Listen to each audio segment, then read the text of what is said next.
You remember these glow-in-the-dark little stars which you had on the ceiling when you were a boy or a girl? Yes? It is light. It is pure light. I think I've been staring at them way too long when I was a 5-year-old, you know? It's so beautiful. No energy bill, no maintenance. It is there. So 2 years ago, we went back to the lab, making it more durable, more light emitting, with the experts. And at the same time, we got a request from this guy, Van Gogh, the famous Van Gogh Foundation, who wanted to celebrate his 125th anniversary in the Netherlands. And they came to me and asked, can you make a place where he feels more alive again in the Netherlands? And I like that question a lot. So in a way, we sort of started to connect these two different worlds. This is how my brain works, by the way. Oh, I would love to keep on doing this for an hour, but okay. And this is the result that we made. A bicycle path which charges at daytime via the sun and glows at night up to 8 hours. Thank you. Hinting towards a future which should be energy friendly and linking up the local ground as Van Gogh literally walked and lived there in 1883. And you can go there every night for free, no ticket needed. People experience the beauty of cycling through the Starry Night, thinking about green energy, safety. You know, I want to create places where people feel connected again. And it was somehow great to sort of make these kind of projects happen with the industry, with the infrastructure companies, you know. Suddenly sheikhs from Qatar, which started to call how much for 10 kilometers. Yeah, really, that's a weird call you're going to get. But it's fascinating that this is not just a sort of one-off, nice-to-have special. I think this kind of creative thinking, this kind of connections, it's the new economy. World Economic Forum, the think tank in Geneva, made an interview with a lot of smart people all around the world asking what are the top 10 skills you and I need to become successful. And what is interesting, what you see here, it's not about money or being really good in C++, although these are great skills to have, I have to admit. But look at number 3, creativity. Number 2, critical thinking. Number 1, problem solving, complex problem solving. All the things a robot or a computer is really bad at. Yes? And this makes me very optimistic, very hopeful for the new world, that as we will live in this hyper-technological world, our human skills, our desire for empathy, our desire for curiosity, our desire for beauty, will be more appreciated again. And we will live in a world where creativity is our true capital. And a process like that, a creative process like that, I don't know how it works for you, but in my brain, it always starts with a question. Why? Why does a jellyfish emit light? Or a firefly? Or why do we accept pollution? This is from my room in Beijing 3 years ago. Left image is a good day, Saturday. I can see the cars and the people, the birds. Life is okay in a dense urban city. And then on the right image, holy moly, you know, pollution, complete layered. I couldn't even see the other side of the city. And this image made me really sad. This is not the bright future we envision here at TED. This is the horror. We live 5 to 6 years shorter. Children have lung cancer when they're 6 years old. And so in a weird, beautiful way, I, at that moment, became inspired by Beijing smog. And the governments all around the world are fighting their war on smog, but I wanted to make something within the now. And so we decided to build the largest smog vacuum cleaner in the world. So it sucks up polluted air, cleans it, and then releases it. And we built the first one. So it sucks up 30,000 cubic meters per hour, cleans it on the nano level, the PM2.5, PM10 particles, using very little electricity, and then releasing the clean air. So we have parks, playgrounds, which are 55 to 75% more clean than the rest of the city. Yes.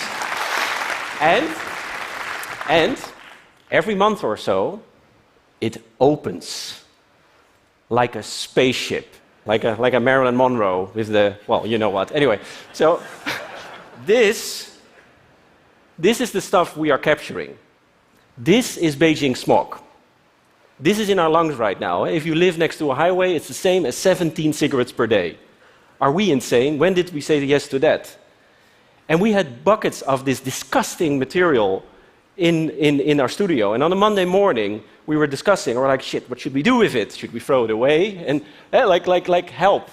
And then we realized, no. Waste should not exist. Waste for the one, should be food for the other. So here, you can maybe show it around. Do not put this in your coffee. And we realized that 42% is made out of carbon. And carbon, of course, under high pressure, you get diamonds, yes. So inspired by that, we compress it for 30 minutes and making smog-free rings. And so by sharing by sharing a ring, you donate 1,000 cubic meter of clean air to the city where the tower is in. Here, I have one here. A little floating cube. Yeah, I will give one to you. I'm not going to propose, don't worry. Are we good? Yeah, we're good. You can show it around. And we put this online, Kickstarter campaign, crowdfunding. And people started to pre-order it. But more importantly, they started to prepay it. So the finance we made with the jury helped us to realize to build the first tower. And that's powerful. So the waste was the activator, it was the enabler.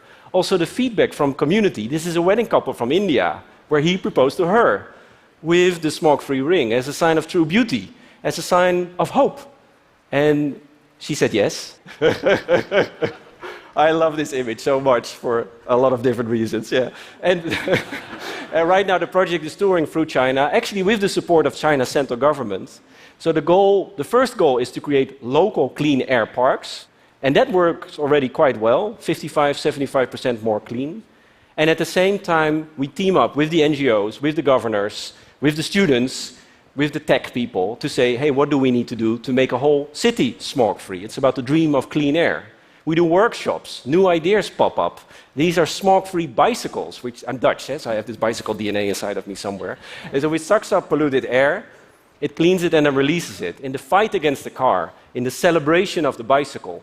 And so right now we're working on a sort of package deal, so to speak, where we say smog-free towers, smog-free rings.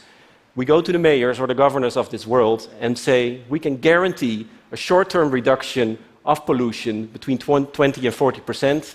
Please sign here right now. Yes? Thank you. So it's all about connecting new technology with creative thinking. And if you start thinking about that, there's so much you can imagine, so much more you can do. We worked on dance floors, which produce electricity when you dance on it. We did the design for that, 2008. So it moves 8 or 9 millimeters, produces 25 watts. The electricity that we generate is used for the lighting or the DJ booth. So suddenly, sustainability is about doing more, not about doing less, but also on a larger scale. The Netherlands, where I'm from, we live below sea level. So because of these beauties, the Afsluitdijk, 32 kilometer, built by hand in 1932, we live with the water. We fight with the water. We try to find harmony. But sometimes we forget. And therefore we made waterlicht, a combination of LEDs and lenses, which show how high the water level would be, global change, if we stop. If, like today, we all go home and we say, oh, whatever, somebody else will do it for us, or we wait for government or whatever. We're not going to do that. It goes wrong. And we place this in public spaces all around the world. Thousands of people showed up. Thank you. You're too nice. You're too nice. That's not good for a designer. Yeah. So thousands of people showed up. And some actually were scared. And they left. They experienced the floods in 1953. And others were mesmerized. Can we make floating cities? Can we generate electricity from the change in tide? So I think it's so important to make experiences, collective experience, where people feel connected with a vision, with a future, and triggering what is possible. At the same time, these kind of things, they're not easy, yes? It's a struggle. And what I experienced in my life is that a lot of people say they want innovation, they want the next and the new, the future. But the moment you present a new idea, there's this weird tendency to reply every new idea starting with 2 words, which is, no, not how much, it's more annoying. What is it, guys? Or you're really blessed people, that's really good. Yes, but, very good. Yes, but, it's too expensive, it's too cheap, it's too fast, it's too slow, it's too beautiful, it's too ugly, it cannot be done, it already exists. I have heard everything about the same project in the same week. And I got really, really annoyed. I got a bit like gray hair, started to dress black like a true architect. And, and one morning I woke up and I said, Daan, stop. This is dragging you down. You have to do something with this. You have to use it as an ingredient, as a component. And so we decided to realize the famous Yesbut Chair. And this is an existing chair by Friso Kramer, Dutch design. But we gave it a little update, a little hack, so to speak. And so we placed a little voice recognition element right here.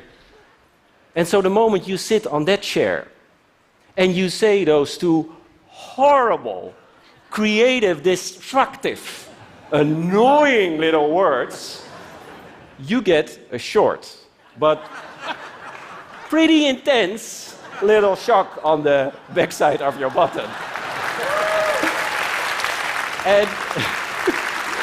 And that works. Yeah, that works. So some clients have left us. They got really mad. Fortunately, the good ones have stayed. And of course, we also apply it to ourselves. But ladies and gentlemen, let's not be afraid. Let's be curious, yes?